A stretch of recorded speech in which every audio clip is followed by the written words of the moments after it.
নমস্কার বন্ধুরা, আমার নতুন ব্লগে আপনাদের সবাইকে স্বাগত জানাই। ভালো আছেন নিশ্চয়ই, যে যেখানে আছেন। আমিও দিনহাটা শহরে খুব ভালো আছি। আমার খুব একটা এরকম তুলসী মঞ্চের শখ, জানেন, যেটার মধ্যবর্তী এরকম একটা জায়গা থাকবে যেখানে সাঁঝের প্রদীপটা আমার জ্বালানো থাকবে। এরকম একটা তুলসী মঞ্চের স্বপ্ন আমি এখনও দেখি। আমি যেখানে স্থায়ীভাবে বাস করব সেখানে প্রত্যেক সন্ধেবেলায় তুলসী মঞ্চতে আমি প্রদীপ দেব, এরকম একটা ইচ্ছা আমার রয়েছে। আমার মা কোনো কিছুই না ফেলেন না। কোনো যদি দইয়ের হাঁড়ি আসে সেটাও ফেলেন না, তার পেছনে একটা ছোট্ট ছিদ্র করে নিয়ে মা সেটাকে টব হিসেবে ব্যবহার করেন। এক্ষেত্রেও মানি প্ল্যান্টে একেবারেই জল নেই। মা অনুযোগ করছিলেন এই মানি প্ল্যান্টটা নাকি মা 50 টাকা দিয়ে কিনে এনেছেন, কিন্তু গ্রোথ একেবারে হচ্ছে না কেন বলতো। আমি দেখলাম শুকনো হয়ে গেছে একেবারে। আর এই জায়গাটা থেকে আমাদের পাম্প করে করে জল দিতে একটু অসুবিধাই হয়, কারণ ওয়াশারটা একটু গড়বড় হয়ে গেছে। এটা একটুখানি মেকানিক দিয়ে সারাতে হবে। আজকাল তো এই ধরনের মেকানিক পাওয়াটা দুরূহ হয়ে গেছে। আমি মাকে বলেছিলাম এই জায়গাতে একটা ট্যাপ করে দিও, কিন্তু এইটা আমাদের বাড়ির নর্থ ইস্ট, তো এখানে একটা এই গভীর টিউবওয়েল, সেটা বেশ ভালো একটা ব্যাপার। তা যার ফলে আমি আর এই জায়গাটা নিয়ে মাকে বিশেষ কিছু বলছি না, যদিও বললেই যে বিশেষ কিছু লাভ হবে তা না। আর এটা থেকে কোনো ক্ষতি কিছু হচ্ছে না। তবে একটা ট্যাপ যদি এইখানে একটা করে দেওয়া যায়, তাহলে এই সামনে টামনেগুলো ধুয়ে দিতে বড় সুবিধে হয়। কারণ মমিনাদি বলুন বা চন্দনা বলুন আর মাই বলুন, এভাবে করে পাম্প করে করে জল নেওয়াটা, আর বিশেষ করে ওয়াশারের যে অবস্থা, তাতে করে বেশ কঠিন ব্যাপার দাঁড়িয়েছে। যাই হোক, এই যে ছোট্ট গাছটা, এটা দিনহাটা গার্লস হাই স্কুল থেকে রিউনিয়নের সময় আমাদের দেওয়া হয়েছিল। তো এখন মায়ের ঠাকুরঘরটা একটুখানি দেখতে এলাম। সত্যি কথা হচ্ছে এই সময়টায় আমার অবস্থাটা হচ্ছে ওই যে হিন্দি একটা গান আছে না, যাতে হয়ে এলাম হে যারা ঠেহেরো, আমার সেরকম একটা একটা করে দিন কেটে যাচ্ছে। মনে হচ্ছে দিনহাটায় থাকার মেয়াদ একটা করে দিন কমে গেল। আর ঠাকুরঘরটাকে দেখে, এতগুলো গোপাল দেখে মনটা ভালো হয়ে গেল। মায়ের ঠাকুরঘর তো ঠাকুরঘর নয়, এটা একটা ইতিহাসের জীবন্ত দলিল। আমার দিদিমা, আমার দাদু, আমার মামারা, আমার বাবা, আমার ঠাকুমা সবাই এই ঠাকুর ঘরে রয়েছেন। সবার প্রথম যে গোপাল তোমার মামারা ইয়ে করতো ওইটা, আর ওই কেন্দ্রার যে ওই যে কেন্দ্রার কৃষ্ণ রাধারানী গৌসুন্দর, ওই যে দুটো এখন বাকি আছে। কালকে ওই দুটো পড়িয়েছি যাবার আগে, সব পড়িয়েছি, ওই দুটো বাকি আছে। কোন প্রথম গোপাল? এইটা হচ্ছে সবচেয়ে, ওই যে এই তারকনাথ, ওইটা আমার মায়ের দেওয়া মা। আর কোথায় কোন তারকনাথ? তো ওই যে পেছনে ওই এই যে তারকনাথ, কালীঘাটের মা। আর এই যে তারকনাথ, এটা হচ্ছে সবচেয়ে পুরানো। হ্যাঁ, ওটা তো ছোটবেলা থেকে দেখছি। হ্যাঁ, এটা তার এই যে গোপালটা তোমার দুই মামা এটা দিয়ে পুজো করতো। আর গোপাল এটা দিয়ে শুয়ে থাকতো। আর এটা হচ্ছে কেন্দ্রা কৃষ্ণ গোপাল ধরে বা সুন্দর। এটা হচ্ছে কেন্দ্রার। আর ওইটা হচ্ছে মায়াপুরের। আর ওই কাঁচ দিয়ে থাকলে ভালো থাকে, এগুলো কেমন ইয়ে হয়ে যায়। এগুলো যেগুলো মা দেখাচ্ছেন, এইটা, তারপরে হাতে যেটা, তারপরে ওইগুলো সমস্ত হচ্ছে অতি প্রাচীন এবং আমার দিদিমার দেওয়া। যদিও এই ধরনের মলিন পিকচারই দেখুন, একদম দেখুন কি অবস্থা। এটা রাখতে নেই, এগুলো জলে বিসর্জন দিতে হয়। কিন্তু ওই যে এই ধরনের ছবি আরও পাওয়া যাবে, কিন্তু ওই যে স্পর্শ, তা নয়, এটা তো কেন্দ্রার। আর ওই দেখো না, কি বলে জানি, এই যে এটা কৃষ্ণ আর রাধারানী মা। আর এটা হচ্ছে বৃন্দাবনের। এটা বৃন্দাবনটা পড়ে না। আর এই আমার মারা না, ওই যে জগন্নাথ দেবের রকম উনিভাবে ওই এটা, এগুলো এই জগন্নাথ দেব সবার পুরোনো। জগন্নাথ দেব মা গেছিল, মা আবার গেছিল। এরকম ইন্ট্যাক্ট আছে, কি সুন্দর। দেখো, দেখো সব টিনের ইয়ে করা। দাঁড়া একটু ভালো করে দাঁড়াতো, দেখো দেখো দেখো দেখো, ভালো করে জুম করে দেখাই, দেখুন এটা কি সুন্দর। এটা হ্যাঁ, এটা তো ছোটবেলাতে পুটিমারি বাড়ি থেকে দেখছি, আজন্ম দেখে আসছি। এটা আজন্ম দেখে আসছি। আমার বিয়ের পরে পরে মা দিয়েছিল।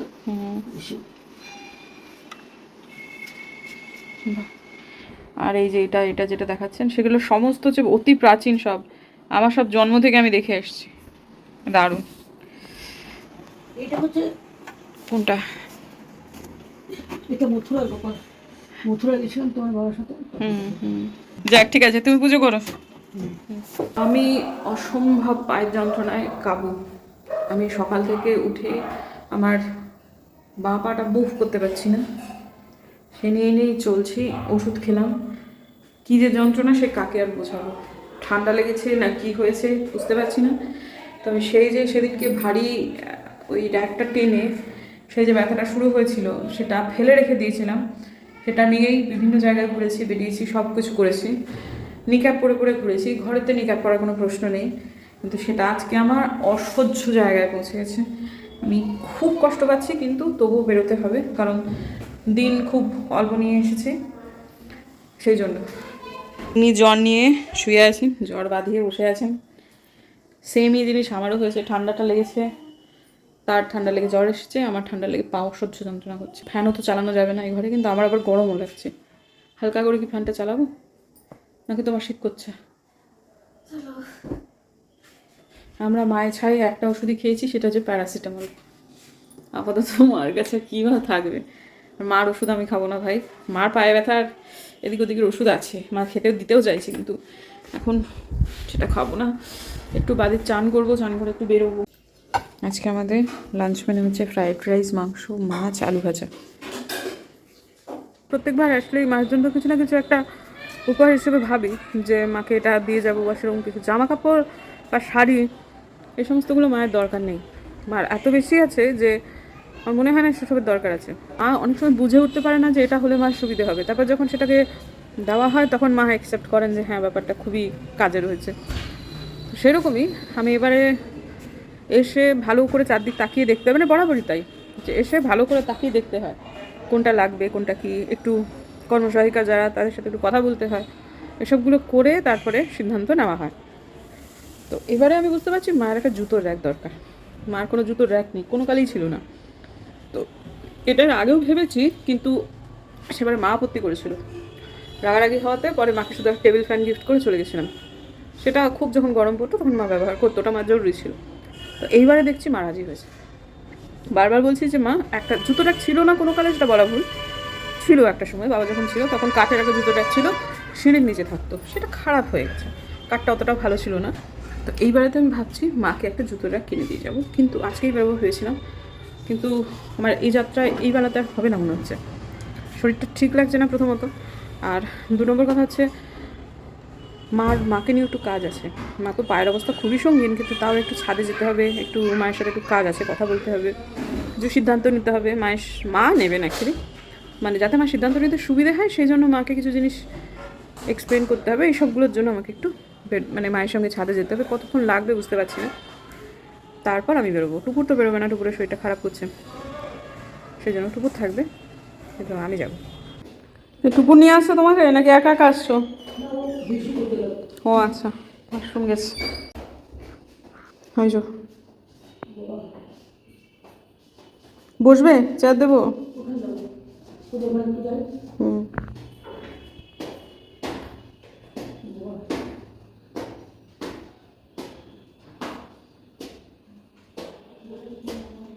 পুরোটা পা পাতো, পুরোটা পাতো, পুরোটা পা ঢুকিয়ে পা পাতো, গোড়ালির উপর প্রেশার দাও।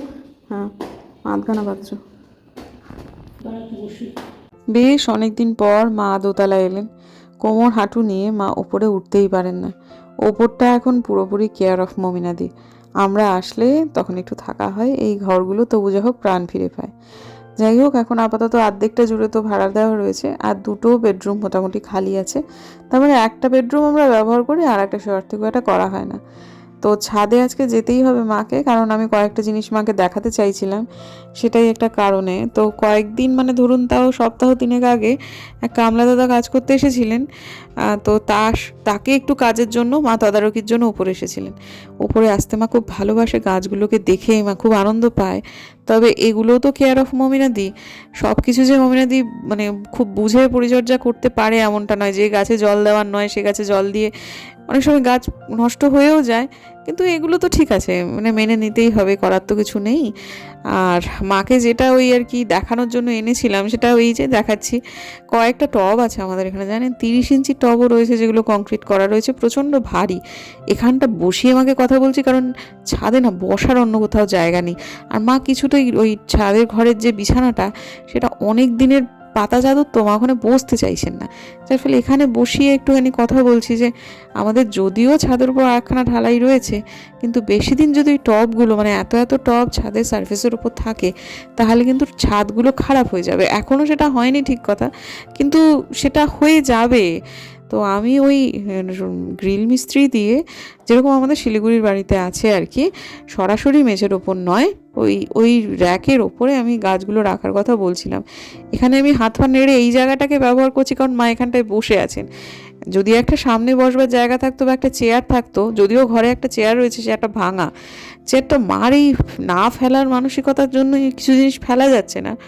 তো যাই হোক, এখন আপাতত যেটা বোঝাচ্ছি সেটা হচ্ছে যে ওই র্যাকগুলো যদি দুটো র্যাকে না করে একটা র্যাকও করা যায় তাহলেও হবে, কিন্তু এত ছাদে এত টব ফ্লোরের ওপর রাখা যাবে না, এটা খুব ক্ষতি হয়ে যাচ্ছে ফ্লোরটা। তো মাকে বোঝালাম, চেষ্টা করলাম, দেখি কতদূর মা বুঝলেন জানি না। এখন এই যে পায়ের চটি খুলছেন, কারণ এখন এখানে একটা ফটো মা দেখতে পেয়েছেন, সেটা হচ্ছে বানেশ্বর বাবার। আমাদের এখান থেকে তো বানেশ্বর অত্যন্ত কাছে, সেখান থেকে গিয়ে একটা বানেশ্বরের ফটো রয়েছে, সেটা মা যখন স্পর্শ করবেন তখন তো মাকে চটি খুলতেই হবে। এই জায়গাতে দেখবেন একটা বেতের চেয়ার রয়েছে, যেটা আমি জন্মের আগে থেকে দেখছি। চেয়ারটা ভেঙে গেছে, কিন্তু ওটা ফেলা হয়নি এখনো পর্যন্ত। দেখা যাক কবে মা ওটাকে ফেলতে অনুমতি দেন। শুভ সন্ধ্যা বন্ধুরা, আমাদের একটু বেরোনোর পরিকল্পনা হতে না হতেই ঝিপঝিপ ঝিপঝিপ করে বৃষ্টি নেমে গেল। আর এবারেতে যখন আমরা শিলিগুড়ি থেকে আসছি, তখনই টুকুকে গাড়িতে উঠেই বললাম, মাগো সব নেওয়া হলো, শুধু ছাতা নেওয়া হলো না। আর এখন তো বেজে গেল মোটামুটি 7:15 মতো, আর আমার মা তো ঘুমোচ্ছেন। মায়ের এই একটা অদ্ভুত রুটিন, যেটা একদমই অদ্ভুত আর কি। কারণ আমার মা সকালবেলায় অনেক ভোরবেলাতে ওঠেন, উঠে কাজকর্ম সেরে শিওর হরলিক্স এই সমস্তগুলো খেয়ে নিয়ে তারপর স্নান করে বেরিয়ে মা এক রাউন্ড পুজো আচ্ছা করে নিয়ে মার পুজোর পাঠ মিটিয়ে, আজকে যেমন মা দুধ মুড়ি খেলেন, অর্থাৎ সকালবেলা জলখাবার খেলেন 2:10। হ্যাঁ, এটা আমার মায়ের রুটিন। তা অন্যান্য দিন হলে যেটা হয় যে আমরা থাকতে থাকতে, আজকে তো আমরা যখন নিচে এসেছি তখন 2:15 বাজে, খিদে পেয়েছিল তখন, যখন আপনাদের দেখালাম তখন 2:15। তখন মা বললেন তার জাস্ট একটু আগেই মায়ের দুধ মুড়িটা খাওয়া সম্পূর্ণ হলো। তাও মা বললেন থাক ওদের সাথে বসে তাহলে একটু খেয়ে নিই, বলেই একটুখানি খাবার খেলেন। খেয়ে নিয়ে তারপরে মা বললেন যে আমি একবারে সন্ধেবাতি দেবো, দিয়ে তারপর একবারে, মানে তখনই আর কি, আবার ঠাকুর ঘরে গিয়ে ঠাকুরকে শয়ন দেওয়া, সন্ধেবাতি দেওয়া, সেগুলো সমস্ত কিছু করে নিয়ে পরে তারপর পোশাক আশাক ছেড়ে আমার মা শোবেন। তো আজকে যেহেতু খাবারটা খাওয়া হয়ে গিয়েছিল, তো তারপর বোধহয় মা নিচে এসে পোশাক ছেড়েছেন, ছেড়ে নিয়ে তারপর সন্ধেবাতি দিয়ে মা শুয়েছেন। সেই যে মা শোন, সেটা হচ্ছে নর্মাল টাইমে যদি আমরা না থাকি, তাহলে সেই শুতে হয়ে যায় মোটামুটি 5টা 5:30। আর মানুষের বাড়িতে মানুষে আসেই তো এই সময়টায়, কেউ তো কারোর বাড়ির দিন দুপুরবেলায় বা সকালবেলা সচরাচর দিতে পছন্দ করে না। যার ফলে আমার মায়ের কাছে কেউ যদি 90 ভাগ দিনে আমি এটা শুনতে পাই যে কেউ একজন দেখা করতে এসেছেন, কারণ মায়ের সামাজিক বৃত্তটা বিশাল বড়, কেউ একজন দেখা করতে এসেছেন, মায়ের ওই ঘুমটা হয়নি এবং মার তাতে প্রচণ্ড শরীর খারাপ করছে। এখন সেটা আমি আর কি কোনো রকমভাবেই চাই না যে আমার মার কাঁচা ঘুম ভেঙে যাবে, এই সময়টা আমার মায়ের কাঁচা ঘুম। আজকে তো তবু যা হোক 2:30 পৌনে 3টের মধ্যে মার খাওয়া কমপ্লিট হয়ে গেছে, কিন্তু নর্মাল ডেটে মা খেতে বসেন কোনো দিন 4:30-এর আগে না, লাঞ্চ। আচ্ছা, তারপরে ওই তো লাঞ্চ টাঞ্চ করে এটা এদিক ওদিক টুকটাক হেনা করে মা শুতে শুতে 5টা। মা 8টা 8:30-এর আগে উঠতে চান না, উঠতে পারেন না অ্যাকচুয়ালি, অনেক ভোরবেলা ওঠেন। এই ঘুমটাই হচ্ছে আমার মায়ের আসল ঘুম, এই ঘুমটা। তারপরে সেই ধরুন 8টার সময় উঠলো, ওঠার পরে তারপর টুকটুক এটা ওটা সেটা মমিনাদি হয়তো কোনো দিন তার আগেই চলে আসে, উঠে তারপর শুতে শুতে কোনো দিন 12:30 1টার আগে হয় না। খুব স্বাভাবিক, 8টার সময় ঘুম থেকে উঠলে কেমন করে হবে। এই যে আমার মায়ের একটা রুটিন তৈরি হয়েছে, আমি স্বাস্থ্যকর অস্বাস্থ্যকর প্রসঙ্গে যাচ্ছি না, কিন্তু প্রত্যেকটা দিন সন্ধেবেলাতে আমাদের বেরোতে এই কারণে দেরি হয়ে যাচ্ছে। আমার হনুমানজির মন্দিরে যাওয়াটা খুব জরুরি দরকার হয়ে পড়েছে, কিন্তু 8টার মধ্যে মন্দির বন্ধ হয়ে যায়। আমি মার যদি এখন এই মুহূর্তে আমরা আছি জন্য মমিনাদিও একটুখানি একটু দেরি করে আসছে, খুব স্বাভাবিক, সেও খানিকটা এই দিকটা একটু পিছিয়ে দিয়েছে নিজের আশাটা। আমি শুধু এই অপেক্ষায় বসে আছি কখন মা উঠবে, কখন মা দরজাটা বন্ধ করবে, আমরা বেরিয়ে গেলে দরজা খুলে রেখে তো যেতে পারবো না। এখন একমাত্র উপায় হচ্ছে ওপরে একজন ভদ্র, মানে কি খুব ভালো একটা ফ্যামিলি রয়েছে ভাড়াতে, তাকে একটু অনুরোধ করা যে তুমি তোমাদের দিক থেকে আমি বেরিয়ে যাচ্ছি, তুমি একটুখানি দরজাটা বন্ধ করে দাও। এখন কেবলমাত্র ওইটাই আমার কাছে উপায় আছে। বললে করবে ওরা, খুব ভালো। তা সেটাই আমার মনে হচ্ছে আমাকে করতে হবে, কারণ হলে আমি কালকেও হনুমানজি মন্দিরে যেতে পারলাম না, আজকেও আমি পারবো না। বেরোলাম এখানে, ছাতাটা ধর, ছাতা নিয়েই বেরোলাম, কিন্তু হনুমানজির কাছে আজকে যেতেই হবে, কোনো উপায় নেই আর কি আমার। বাইরে বেরিয়ে দেখছি ঝমঝমে বৃষ্টিতে রাস্তাটা মোটামুটি চকচক করছে। আমার একটা টাইপ সি চার্জার কিনতে হবে, যার ফলে একটা দোকানে প্রথমে যাব ভাবছিলাম, দোকানের দিকে রওনাও দিয়েছিলাম, কিন্তু দোকানে এত ভিড়, টুকুর বললো মা আগে হনুমানজির মন্দিরে চলো, নাহলে মন্দির আবার বন্ধ হয়ে যাবে। তা আমার এই আইডিয়াটা ভালোই লাগলো, ওখানে দোকানে গিয়েও দোকানের মুখ থেকে আবার চলে গেলাম হচ্ছে মন্দিরেতে। তো মন্দিরে গিয়ে বুঝলাম যে 8টার সময় বোধহয় মন্দিরটা আগে বন্ধ হতো, এখন নিয়মের কিছুটা পরিবর্তন হয়েছে, সময়টা পিছিয়ে গেছে। তো ঠিক আছে, আপাতত বাবাজির কাছে পৌঁছানোটা নিয়ে কথা। আর একটা আপনাদের অনেকের হয়তো মনে হতে পারে যে আমার মা যখন ঘুমন তখন মমিনাদি আসলে কোথায় ওঠে বা কি মানে কোথা দিয়ে ঢোকে। আসলে মমিনাদি আমাদের ওপরে যে ভাড়াটে আছে না, তাদের ঘরেতেও কাজ করে। ওদের কলিং বেল বাজালে যতক্ষণ মা ঘুমোয় ততক্ষণ মমিনাদি ওদের ঘরেই বসে থাকে। এই সমস্ত বিষয়ে মমিনাদি প্রচণ্ড ফ্লেক্সিবল, কোনো রকম প্রবলেম হয় না। তো যাই হোক, তারপরে এখন আপাতত এই সময়টায় ফেরত আসি, একটা টোটো নিয়ে চললাম আমরা হচ্ছে শিববাড়িতে। শিববাড়িটা আমার যেতে খুবই ভালো লাগে, কারণ শিববাড়িতে না অখণ্ড জ্যোৎ জ্বলে, হনুমানজির সামনে ঘিয়ের প্রদীপ একটা জ্বলে, যেটা অখণ্ড প্রদীপ।